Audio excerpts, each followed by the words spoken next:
Magandang umaga po sa mga kapatid, Panginoon. Lalo po Panginoon sa narito. Ating kapatid na umaga. Napatuloy nga po o Diyos ng kapatid ng Panginoon sa aming gawain mula sa umpisa hanggang sa matapos, O God Lord. Maraming salamat din po Panginoon sa mga kapatid na naglaan ng oras, maging sa social media po Panginoon. Hallelujah.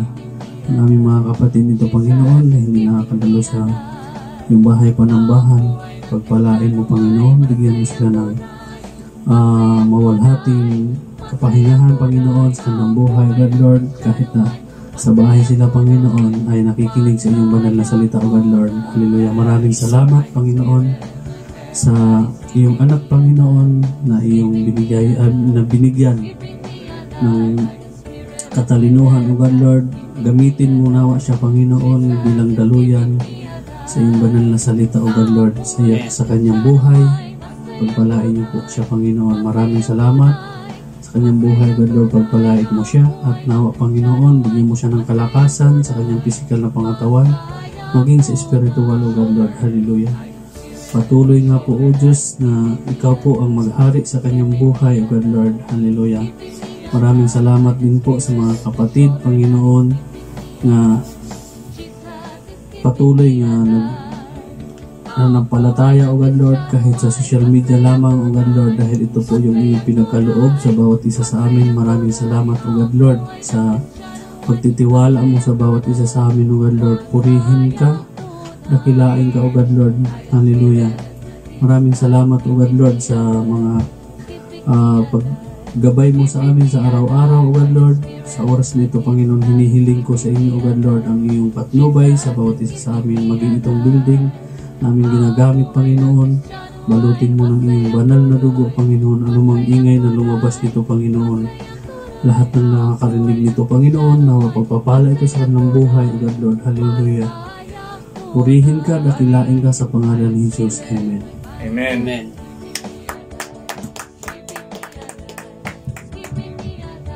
Amen, mga kapatid. Ating purihin ang ating Lord of Jesus. Basahin ko na itong verse sa Psalms 101 and 2. Shout for the joy to the Lord, all the earth. Sa 2, we worship the Lord with gladness. At sa 3, know that the Lord is God. It is He who made us, and we are His. Amen. Amen. Praise the Lord. Hallelujah.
Offering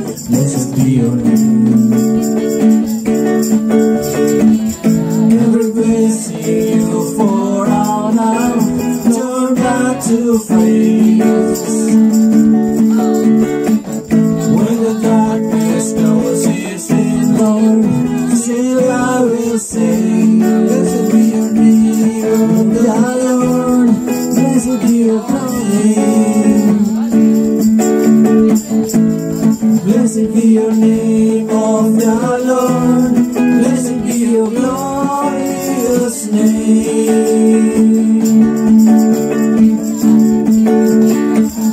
Blessed be the name of the Lord. Blessed be your name. Blessed be your name of the Lord. Blessed be your glorious name. Give and take away. Give and take away.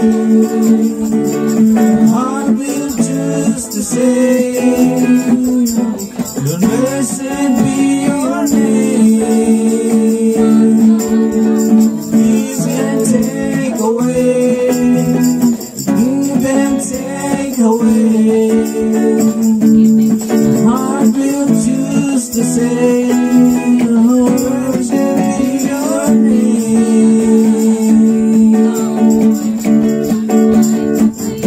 The name of the Lord, blessed be your name. Blessed be the name of the Lord, blessed be your glorious name. Blessed be the name of the Lord, blessed be your name. Blessed be your name of the Lord, blessed be your glorious name. Blessed be your name of the Lord, blessed be your name. Blessed be your name of the Lord, blessed be your glorious name. Blessed be the name of the Lord, blessed be your name. Blessed be your name of the Lord, blessed be your glorious name.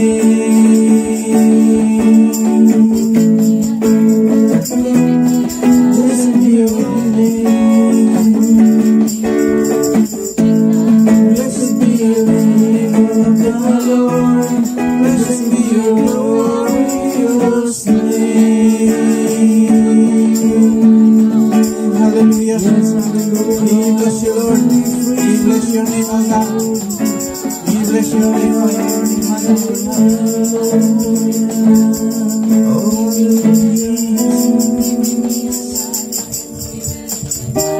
Amen. Brothers and sisters, we continue praising our Lord Jesus Christ with 40 songs as our friends.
Yes, Lord.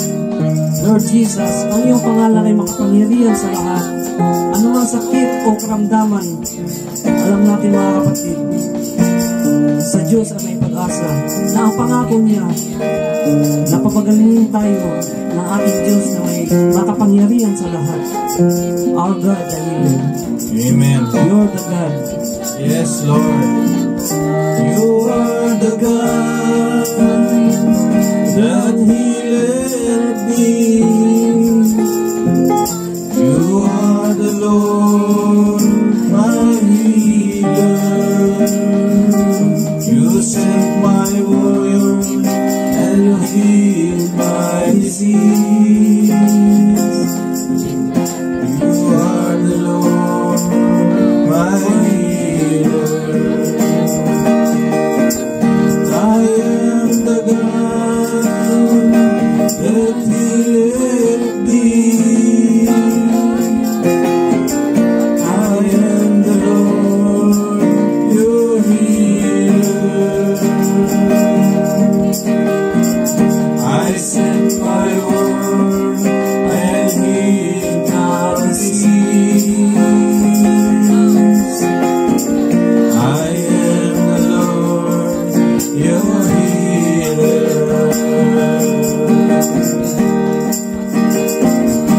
You are the Lord that healeth thee.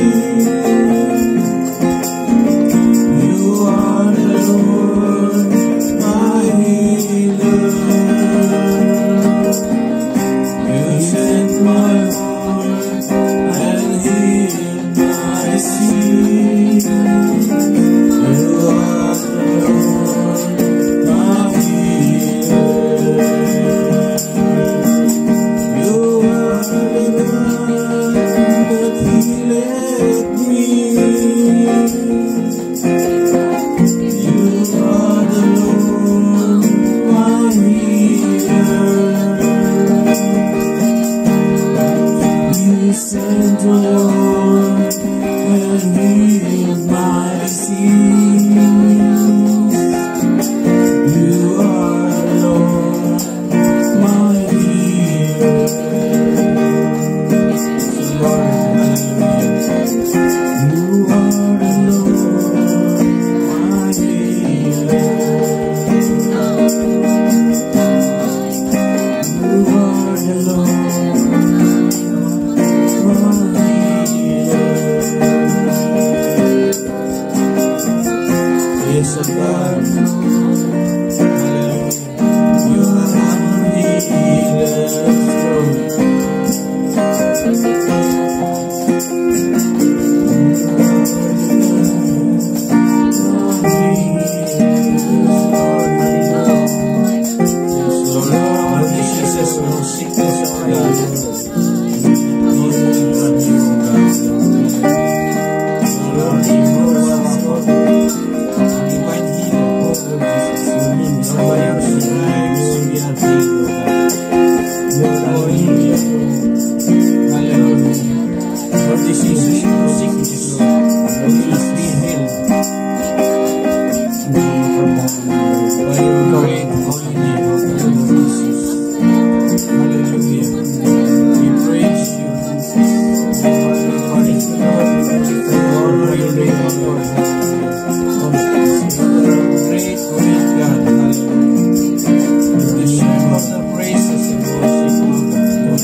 You are the Lord.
Yes, O Lord, hallelujah. Yes, O God, your name be magnified, be glorified today, O God. Lord, as we come to you in your presence, as we want to praise you and worship you today, O Lord, hallelujah. For this is your day, O God. And we will praise and worship you. We will continue to lift your name on high, O God, hallelujah. For this church in our lives, O God, hallelujah. Be blessed today, O God. Hallelujah. Be glorified, O Lord. Hallelujah. As we hear your word today, O Lord, hallelujah. Speak to each everyone, O Lord. Hallelujah. Let it only be your will, O God. Only your will be proclaimed. Be lifted today, O Lord, as we hear from your word. Let each everyone be blessed, O God, by your word, by your teachings, O God, by your message, O Lord. Hallelujah. We thank you, Father God, as we all humbly come to you, O Lord, with our open heart, with our mind, with our soul, O God. Hallelujah. Bless each everyone, O Lord. Hallelujah. Hallelujah. In Jesus' name, amen.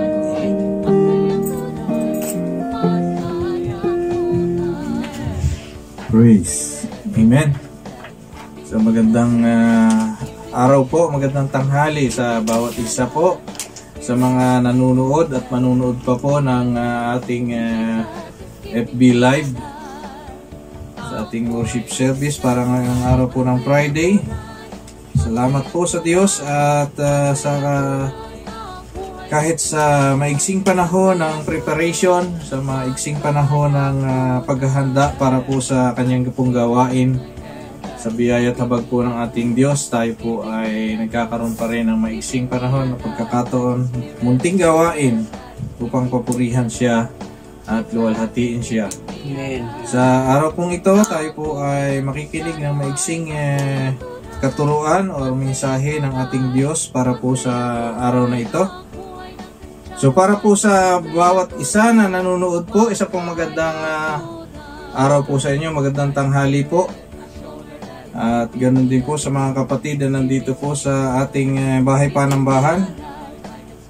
Sa unang Korinto po, sa chapter 3, ay may binabanggit po doon si Apostol Pablo regarding about yung mga Christians or mga mananampalataya, kung saan sabi niya doon ay merong mga tinatawag na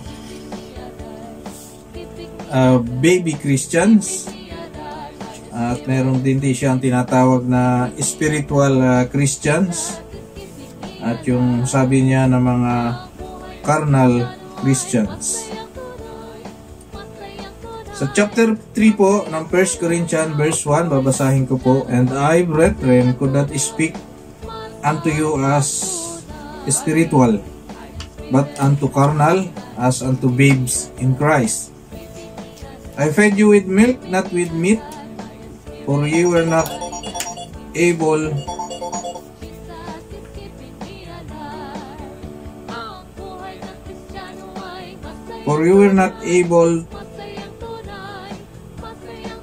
to bear it. No, not even you are able now. For ye are not yet carnal, for whereas there is among you jealousy and strife, are you not carnal, and you are not walk after the manner of men." So, si Apostol Pablo po ay may binabanggit na mayroong 3 types of Christians. So, may baby Christians, ito po yung mga bago pa lang na nakapakinig ng salita ng Diyos, tinanggap, bagong nag-attend, first time or second time nag-attend. So, ang tawag po sa kanila ay mga baby Christians. Kunti pa lang ang alam tungkol sa Bible, tungkol sa mga basic doctrines ng Christianity. At meron din pong tinatawag si Pablo ng mga spiritual Christians, kung sino po yung ito yung mga tinasabi natin na mga mature. They are serving the Lord, they are working in the ministries, and they normally lead the baby Christians. Meron din mga tinatawag si Pablo yung mga carnal Christians. Actually, ito pong mga carnal Christians ay yung bang mga baby na nanatiling baby.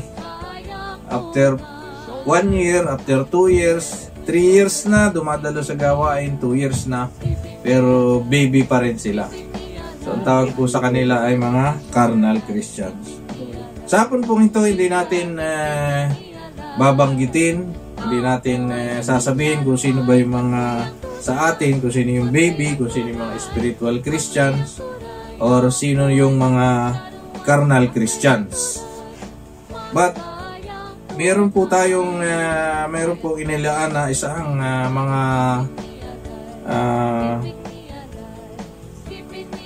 mga katanungan na kung minsan bakit tinatanong natin, bakit gusto nating malaman, bakit mayroong mga Christians na hindi matagal nang dumadalo, matagal nang Kristiyano, pero hindi, baby pa rin sila. They don't grow spiritually. So sa tanghali pong ito, I will give 5 reasons na binabanggit po ang Bible bakit mayroong itong mga reason na ito na nakakahadlang upang isang Kristiyano, isang mananampalataya, isang believer ay hindi nag-grow spiritually. Nanatiling baby, at yun nga ang tawag kalimitan natin ay yung mga carnal Christians. Pag sinabi pong carnal, yung word na carnal ay galing sa salitang ibig sabihin carnal, karne. Ibig sabihin flesh, makalaman, worldly. So mga worldly Christians, at hindi, they are not baby, para sa madaling salita. So mayroon po akong 5 reasons why some Christian don't grow spiritually. Sabi po sa Hebreo chapter 5 verse 12 to 14, sabi po doon, for when by reason of the time you ought to be teachers, yet have need again that someone teach you the rudiments of the first principles of the oracles of God, and are become such, have need of milk and not of solid food. Ito po ay binabanggit po dito ni Pablo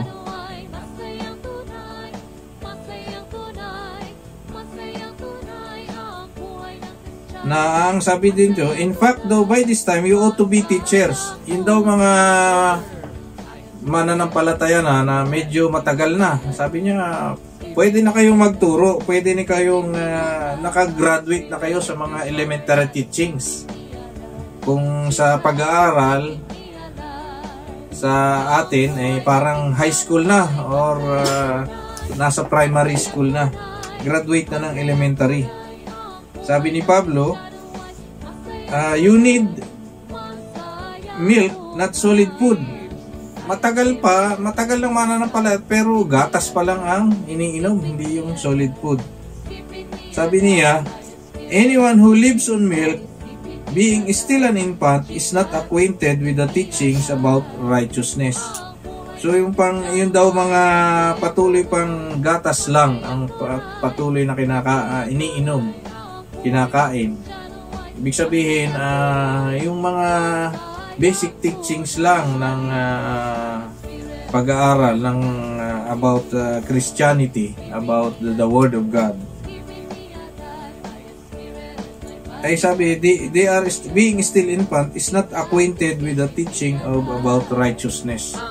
Hindi pa daw bihasa, hindi pa talaga marunong para do sa mga katuruan ng katwiran. Ano ba yung mga makatwirang pamumuhay? Ano yung makatwirang gawa? Ano yung mga makatwirang asal ng isang Kristiyano? Sabi niya sa verse 14, "But solid food is for the mature, who by constant use have trained themselves to distinguish good and evil." So yung mga mature Christians daw ay mga solid na, ibig sabihin deeper truth in the Bible ang pinag-aaralan, and can easily distinguish right and wrong. Alam na yung sa mga gawa, mga salita, mga asal, kung ano talaga yung right and wrong, tama at mali. So binabanggit po dyan ni Apostol Pablo na number one reason dyan po ay ang mga mananampalataya ay they don't get proper spiritual feeding.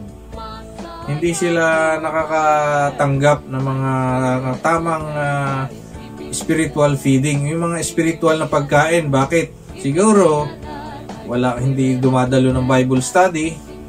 Pagka po tayo hindi laging nakakapakinig ng salita ng Diyos, wala tayong Bible study, sa sarili natin hindi rin tayo malimit or regular na nagbabasa ng salita ng Diyos, yan po yung tayo po ay nagkakaroon ng hindi proper na spiritual feeding. Kung sa baby o sa bata ay yung gatas lang na hindi talaga yung pang baby ang dinedede, yung mga kulang ba, hindi regular.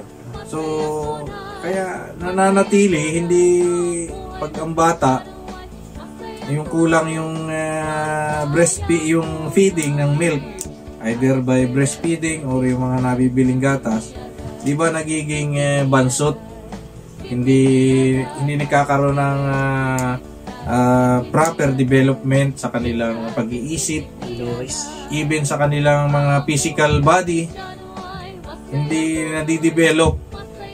The same is true in the Christian life.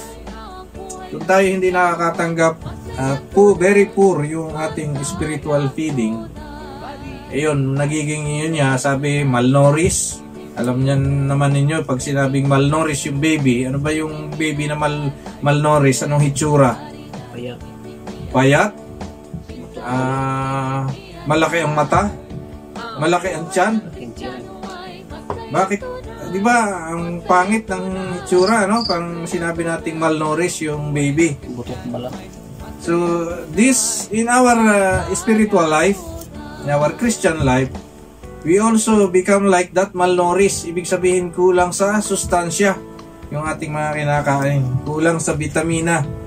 So walang proper spiritual feeding, at habang tayo ay umiidad o tumatagal sa pananampalataya, nagiging undisciplined tayo. So number one na dahilan bakit ang mga Kristiyano hindi nag-grow ay yung they don't get proper spiritual feeding. Walang tamang spiritual na pagkain. Hindi nag-aaral ng salita ng Diyos, hindi nag-attend ng Bible study, uma-attend sa gawain, pag time ng message, nasa labas, hindi nakikinig or busy sa kung anong ginagawa, wala yung attention sa preaching. So hindi nagkakaroon ng proper spiritual feeding. Number 2, bakit daw mga Kristiyano ay hindi lumalago? Mga Christians nagiging patuloy na baby. Ito naman number 2, they are not being spiritually fed. Yung kanina, walang proper feeding. Ito namang isa, hindi na-feed. Ibig sabihin, hindi siya nabibigyan ng tamang mga vitamin at pagkain o tamang katuruan. So, the same pa rin na ginagawa pag siya ay kulang sa mga mga nagtuturo ng mga mature Christians, although nakakadalo naman ang mga gawain. So importante din po ito mga kapatid, mahalaga din na to whom we are getting, to whom we get our feeding, yung ating mga naririnig o napapag-aralan. So if we are not being spiritually fed, yung hindi na bibigyan ng tama o talagang hindi talaga napapakain sa ating spiritual na buhay, hindi rin tayo talaga lalago. So ang sabi po dito, mga Kristiyano daw, they need to focus on plugging into a healthy environment and support system. So kailangan yung grupo o mga Bible study groups na kinabibilangan niya ay yung healthy environment. Ibig sabihin yung mga mature, yung mga nakakasama niya, at yung suporta sa kanya ay talagang nandoon to grow him, to make him grow spiritually. So Christians need to focus on plugging into a healthy environment and support system if they want to grow spiritually. So itong number 1 at number 2, it talks about the spiritual feeding ng mga baby Christians o ng mga bagong mananampalataya, or even yung mga carnal Christians na sinasabi natin na matagal na sa pananampalataya pero baby pa rin in their faith. So ito po yung 1 and 2 magka-related lang. It talks about spiritual feeding.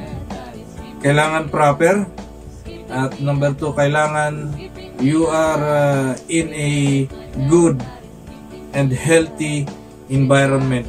Ibig sabihin you get involved to mature Christians and mature mga mature na tagapagturo, mga mature na nagsusupport sa iyong spiritual life. Number 3 na reason, ito naman ay no one is challenging you to live a godly life. Walang nagme-mentor sa inyo, walang nag-a-advise, walang nagsasabi, walang nagre-rebuke. So kailangan pala, para tayo ay lumalago sa ating pananampalataya, especially yung mga bago, there is somebody who mentor to you, who teach you, who yung nag-aakay ba.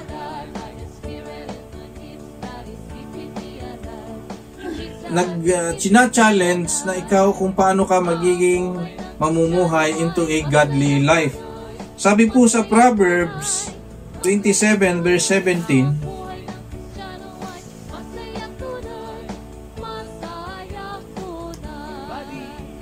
as iron sharpens iron, so one person sharpens another. So malinaw po yun daw bakal, ang nagpapatalas ay bakal din. So one person sharpens another. So sa atin daw, magpapahasa din daw sa atin, maghahasa din sa atin, magpapatalas sa atin ay kapwa din natin, kapatid or mananampalataya. So one person sharpens another. So that's why there must be someone who challenge you to live a godly life. Kailangan yung pamumuhay natin, mayroong isa tayong we can say an accountability, or yung body in the church, accountability partner in the church, na magiging magtuturo sa iyo, magre-rebuke sa iyo, mag-challenge sa iyo kung paano ka mamumuhay ng makadiyos. So, a person, sabi nga ng Proverbs, so one person sharpens another. It's one way. Ito po yung maganda po talaga na nakakapagpa-grow, nakakapagpa-mature ng mga bagong mananampalataya. When there is somebody who is mentoring him or mentoring her. Kasi pag kung minsan, yung pamumuhay Kristiyano natin, nagiging parang pag wala tayong taga-mentor, walang nagmo-monitor sa atin, walang nag-guide sa atin, sometimes nagiging sikreto yung buhay natin. Hindi nagiging open. When somebody is mentoring to us, our life should be open to him. So, para nag-guide niya tayo, natuturuan niya tayo, nare-rebuke niya tayo into a godly living. So, sabi nga po, there is no secret agent type lifestyle ng Kristiyano. Ano ba yung ibig sabihin ng no secret agent type lifestyle ng Kristiyano? Yung bang pag sinabing secret agent, walang hindi siya open, puro sikreto ang buhay niya. Hindi mo alam kung anong ginagawa niya, nagbabasa-basa ng Bible, nagpe-pray ba siya. So yung sinasabing secret agent type of lifestyle as a Christian. Number 4 po, so meron na tayong tatlo na reasons why we don't grow spiritually. So number 3, no one is challenging us to live a godly life. So number 4 is we have too many worldly influences. So yung makamundong impluensya na nakakaapekto sa ating pamumuhay. James 4:4, ang sabi sa James 4 chapter 4,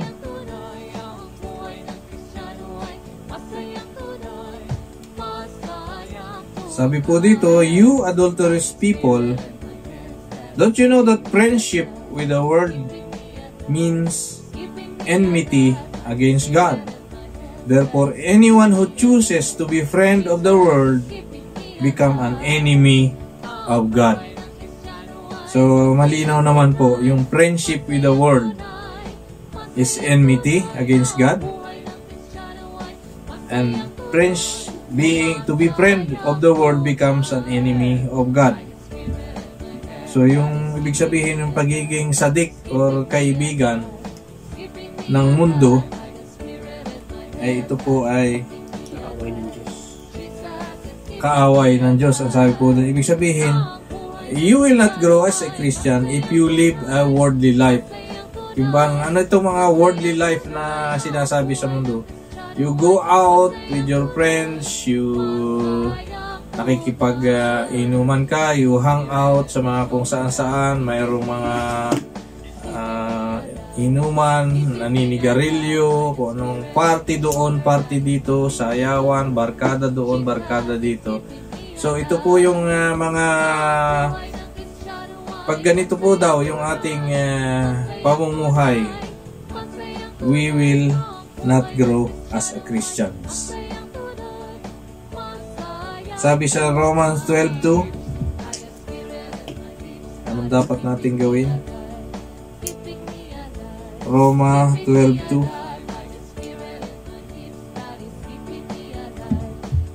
Do not conform to the pattern of this world, but be transformed by the renewing of your mind. So, huwag daw tayong makikiuso o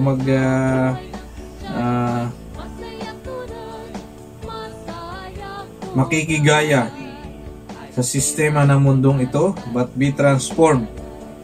Mabago ang ating mga pag-iisip. Then you will be able to test and approve what God's will is, His good, pleasing, and perfect will. So,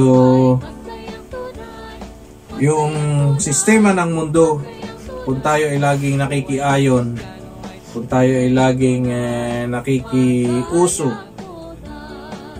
kahit ano pa man yan, kasi uso nakikigaya tayo, hindi po ito magdadala sa atin, hindi ito magbibigay sa atin para tayo ay mag-mature sa ating mga pananampalataya.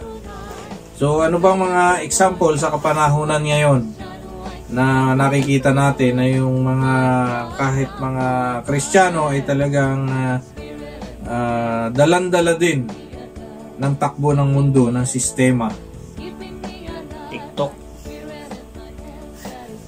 So yung po mga influence ng social media, very, alam po naman natin yan, talagang very, hindi naman influence yan pag sinabi yung social media, ang influence dyan hindi sa atin, ang sistema sa mundo niyan, hindi spiritual, but rather tuturuan tayo kung ano-anong mga bagay na mga pamumuhay kung saan ang sinasatisfy ay yung ating mga flesh. Kahit mga application, mga kung ano-anong mga platform sa social media, ang sinasatisfy lang sa atin, unang-una, kinukuha yung time natin, kinakain yung mga games, yung mga kung ano-ano mga chatting websites, yung mga talagang kakainin yung time natin. Telenovela. So mawawala na yung sa halip na magkaroon pa tayo ng time magbasa or mag-aral ng salita ng Diyos, wala na, makakain na yan. So kailangan, sabi sa Roma 12:2, baguhin, wag tayong aayon, but rather we change our mind, yung pag-iisip natin. Ano daw ang dapat natin na binabanggit sa Philippians 4:8, kung ano dapat yung mga nasa isip, yung mga laman daw ng isip natin, kung gusto nating mabago, para hindi tayo ma-influence ng sistema ng mundong ito. Basahin natin yung sinasabi po ni Apostol Pablo sa Philippians 4:8. Finally, brethren, whatsoever things are true, whatsoever things are honest, whatsoever things are just, whatsoever things are pure, whatsoever things are lovely, whatsoever things are of good report, if there be any virtue, and if there be any praise, think on these things. Amen. Sabi ni Apostol Pablo, think about such things. So ang dami niyang binanggit dito na mga bagay na ating dapat ilagay sa isip para mabago isip natin. Yung mga pure, unang-una true, noble, right, pure, lovely, admirable, anything that is excellent and praiseworthy. Good report. So lahat po naman daw yung mga bagay niya, sabi niya, think about such things. Sabi ni Pablo, mga kapatid, sabi niya, brothers and sisters, ito yung ilagay sabi niya ni Pablo, ito yung ilagay ninyo sa inyong mga isip. Ito yung pag-ukulan ninyo ng mga pag-iisip. In this way, mababago po yan. Mababago po yung ating mga isip. Having these things na sinasabi ni Apostol Pablo, hindi tayo ma-influence itong sistema ng mundo. Ano man yan, meron man tayong Facebook, okay, meron tayong Facebook account. Marami tayong itong mobile, ang tawag dito, smartphone. Very smart na yung ating gadget. But if we keep this in mind, itong mga bagay na ito, hindi tayo may influence kung ano man yung kung nandito sa sistema po ng mundo.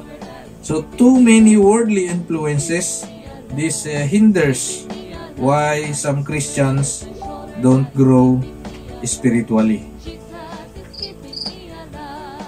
And number 5, ayan, 5 lang po itong babanggitin ko kung saan nakakahadlang mga reasons kung tayo bakit ang isang mga Christian na hindi nag-grow spiritually.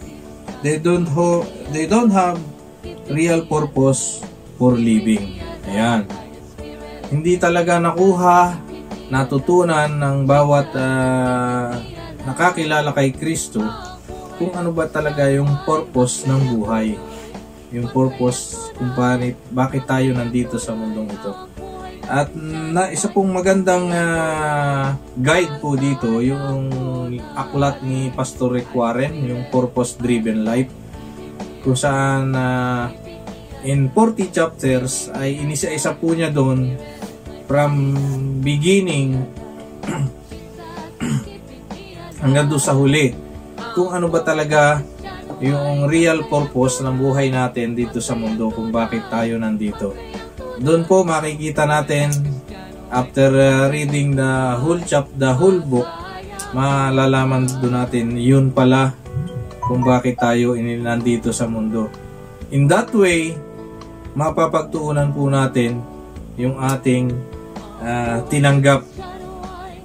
Matututunan din natin, magpo-focus tayo na ganun pala kaya tayo ay iniligtas, ganun pala kaya tayo ay tinubos, ganun pala kaya ang Panginoong Jesus ay bumaba dito sa lupa para tayo magkaroon ng buhay na walang hanggan. There is a purpose sa bawat isa po sa atin. Yung ways or yung time kung paano ma-fulfill natin yung purpose na yun, maaring iba-iba po sa bawat individual, sa bawat isa sa atin. But the same, still it's the same sa bawat isa. The same purpose po yung lalakaran natin. Magkakaiba lang tayo kung paano natin i-accomplish. Kasi magkakaiba rin tayo ng ating ability, magkakaiba tayo ng mga resources or capacity sa bawat isa sa atin. Iba yung talent natin. But still, we will have the same purpose sa bawat isa sa atin. Iba-iba man po yan yung ating mga kakayanan, we will go with the same purpose ang bawat isa po natin. And having that purpose, makuha po natin, matutunan natin, masumpungan natin, malalaman natin dun at magpapatuloy tayo kung ano yung tinanggap natin na buhay na walang hanggan sa pamamagitan ng ating Panginoong Jesus. In that way, we will grow. Amen. And magmamature po tayo, hindi tayo mananatiling mga baby Christians. At pag tumagal na, tatawagin na tayong mga carnal Christian. Ibig sabihin, nakakilala pero tayo ay namumuhay pa rin sa laman. Ang nagpapagalaw, ang nagpapatakbo ng ating buhay ay hindi yung hindi guided, hindi dahil sa influence ng Holy Spirit. Subalit yun pa rin ating makalaman na mga senses, na mga pagnanasa, yung mga desire natin ang nag-guide sa atin para tayo ay mamuhay. So, 5 reasons, yan lamang po mga kapatid, yung pong nais ituro ng ating Diyos sa ating buhay. Hindi po upang tayo ay sabihin na, ay baka ituro natin, ay si kapatid, ano pa yon, baby pa. Ay si kapatid, carnal pa. Hindi po upang ating ituro o sabihin, or ako kaya ay baka carnal pa rin. Hindi po, ito po para malaman natin na ito bang mga reason na ito ay nangyayari pa rin sa buhay po natin. So, nawa po itong mga reason na ito ay patuloy nating mapagtagumpayan. Magkaroon tayo ng proper spiritual feeding by attending and having Bible studies and reading the Word of God, by being spiritually fed, na ang pumapasok ba sa atin, ang kinakain ba natin, yung mga pagkain spiritual ba talaga or nanggagaling lang sa mga karunungan ng tao. Kailangan, ibig sabihin nito, we are in a healthy environment and support system in the church. At kailangan meron daw tayong nagme-mentor or somebody is challenging us to live a godly life. As sabi nga ng Proverbs 27 verse 17, as iron sharpens iron, so one person sharpens another person. Number 4, yung mga worldly influences. And number 5, kailangan yung proper, yung real purpose kung bakit tayo nabubuhay. Kailangan nating makuha, matutunan dito po sa ating pong pamumuhay Kristiyano. So yun lamang po yung ating pong katuruan o pag-aaral sa tanghali po ito, sa hapon po ito. Nawa ang bawat isa po ay may natutunan, and salamat po sa ating Diyos na muli ay nagpaalala lang po sa atin para tayo ay patuloy po na mag-grow and grow and grow spiritually. So tayo po ay magpasalamat. Let us pray. Salamat po aming Ama sa inyo pong katuruan sa hapon pong ito. Dalangin po namin at ito po yung nais nyo sa bawat isa sa amin, ang hindi kami manatili ng mga baby Christians or mga carnal Christians, but ang nais nyo na bawat isa sa amin ay maging mga spiritual Christians or mature Christians. In that way,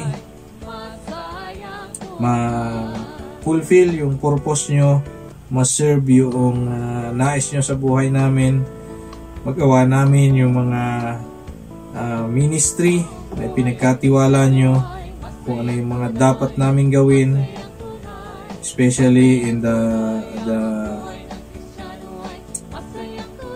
area of sharing your word and sharing your gospel. Mangyari lamang ito, Panginoon, kung kami may grow into a being a spiritual Christians. Kaya hayaan mo, Panginoon, na sa 5 mga reason ito na narinig po namin, nawa ito ay remind sa amin na kami iwasan namin kung kami man ay namumuhay pa sa mga ganitong pamumuhay. Tulungan mo kami na patuloy nga na mamuhay ayon sa inyong kalooban. Magkaroon kami ng mga proper spiritual feeding. Magkaroon kami ng somebody who challenge us to live a godly life, at malalaman namin yung real purpose for living, and even to get away with the worldly influences. Salamat po, Ama, sa mga reminders mo ito, at muli po kami na humihingi ng tulong sa inyo. Hiningi namin ang patuloy niyong masaganang biyaya at habag upang patuloy lang ng mga paglabanan namin, mapagtagumpayan ang mga bagay na ito. Salamat po, Diyos, sa hapon pong ito. Pagpalaan niyo ang bawat isa po na nakinig at makikinig pa ng inyo pong katuruan sa hapon pong ito. Purihin kayo at patuloy na luwalhatiin sa pangalan ng aming Panginoon Jesus. Amen and amen. Purihin po ang Panginoon sa buhay ni Pastor Floro, at napakaganda po ng mensahe. At tayo po ay magkakaroon ng maikling exhortation na makikita po sa Hebrews chapter 7 verse 5. Makikita po natin na ang mga anak ni Levi ay naatasan po sila na kumuha ng ikapo sa bayan o sa mga kapatid. Ito po ayon sa kautusan. At sila po ay ang mga anak ni Levi po ay nagsitanggap ng katungkulan bilang mga saserdote. Sa makatwid, sila po ay naatasan na kumuha ng ikapo sa bawat kapatid na kumikita. Ngayon po, ayon po dito, nasa sinapupunan pa lang or nasa pigi pa lang ni Abraham sila, ay si Abraham po o si Amang Abraham ay nagbigay na po siya ng ikapo. Kanino po siya nagbigay? Nagbigay po siya kay Melchizedek. At sino po naman si Melchizedek? Siya po ang hari ng kapayapaan. Siya po ang hari ng Salem, ng kahulugan ay kapayapaan. Yung ikapo doon sa mga nakuha ni Abraham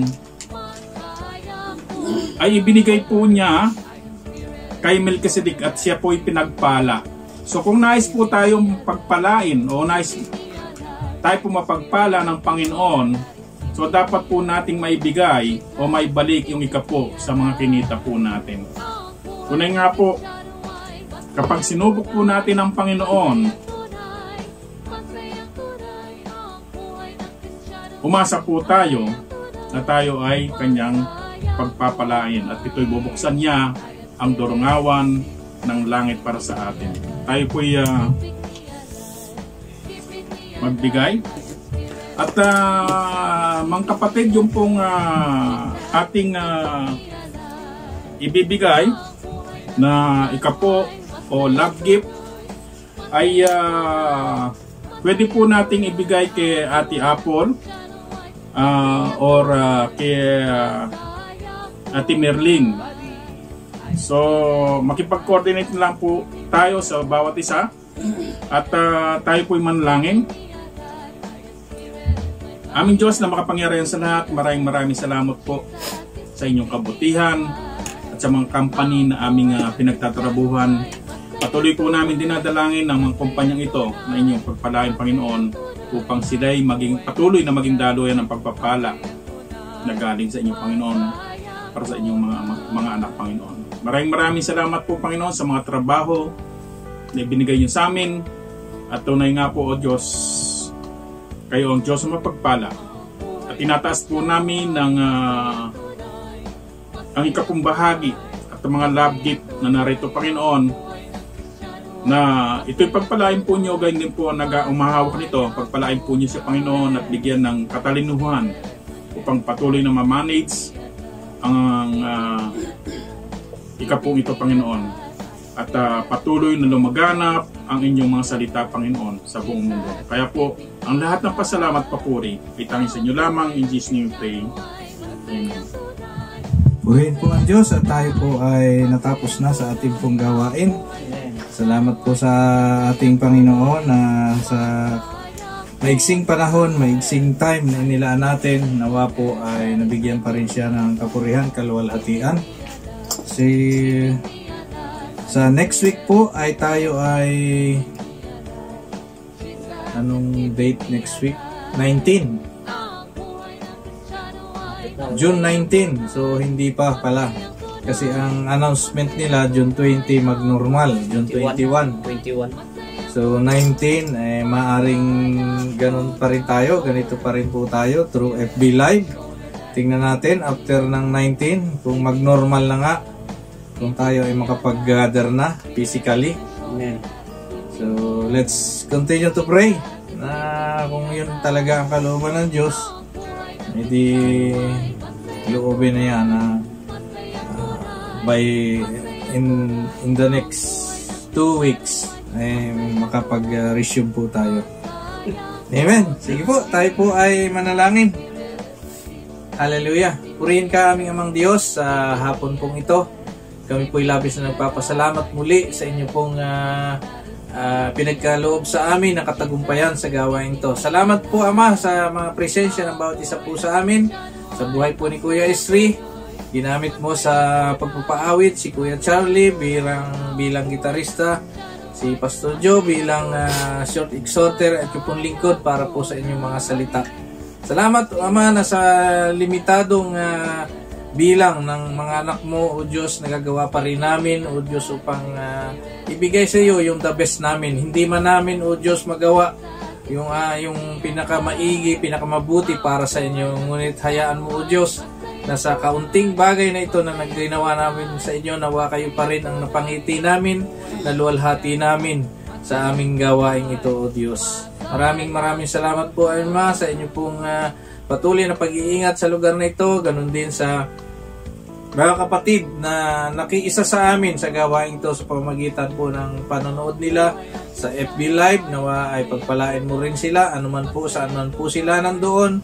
O Diyos, katagpuin mo at abutin yung mga pangangailangan din nila at maging kabahagi nila, patuloy na sila ay maging kabahagi dito sa gawain ito ng inyong iglesia ng Sikaynawan.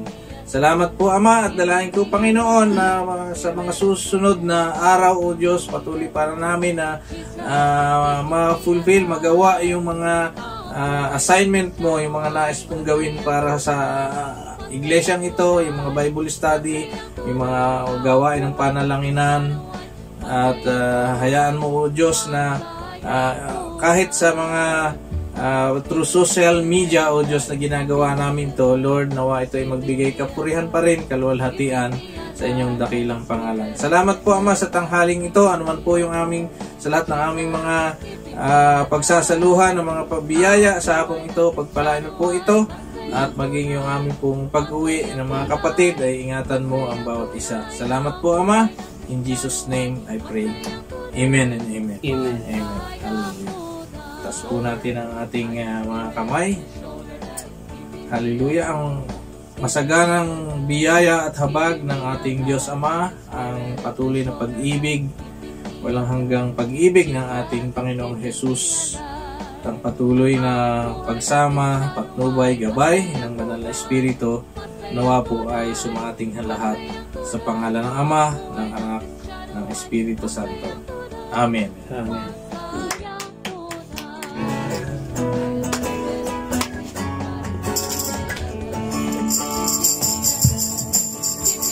Blessed be your name, the land that is plentiful, where the streams of abundance flow. Blessed be your name. Blessed be your name, when found in the desert place, to walk through the wilderness. Blessed be your name. Every blessing you pour out, I'll turn back to praise. When the darkness closes in, Lord, still I will say, blessed be the name of the Lord. Blessed be your name. Blessed be the name of the Lord. Blessed be your glorious name. Blessed be your name. When the sun shining down on me, when the world's all as it should be. Blessed be your name. Blessed be your name. The road marked with suffering, though the stain in the offering. Blessed be your name. Every blessing we pour out, I'll turn back to praise. When the darkness closes in, Lord, still I will say, blessed be the name of the Lord. Blessed be your name. Blessed be the name of the Lord. Blessed be your glorious name. Blessed be the name of the Lord. Blessed be your name. Blessed be your name of the Lord. Blessed be your glorious name. You give and take away. Give and take away. My heart will choose to say,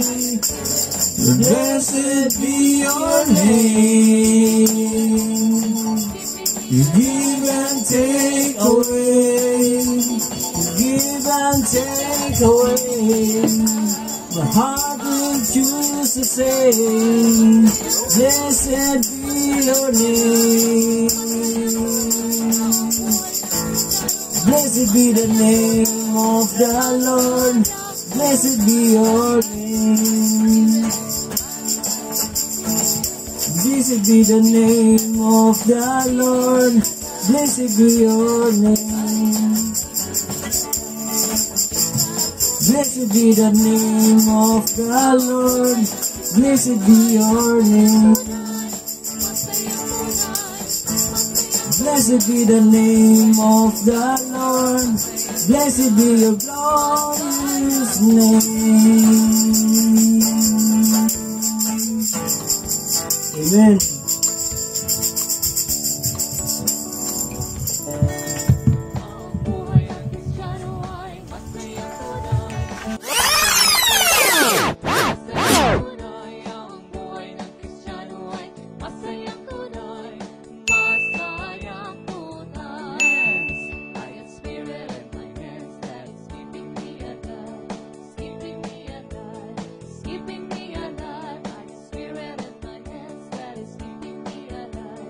Jesus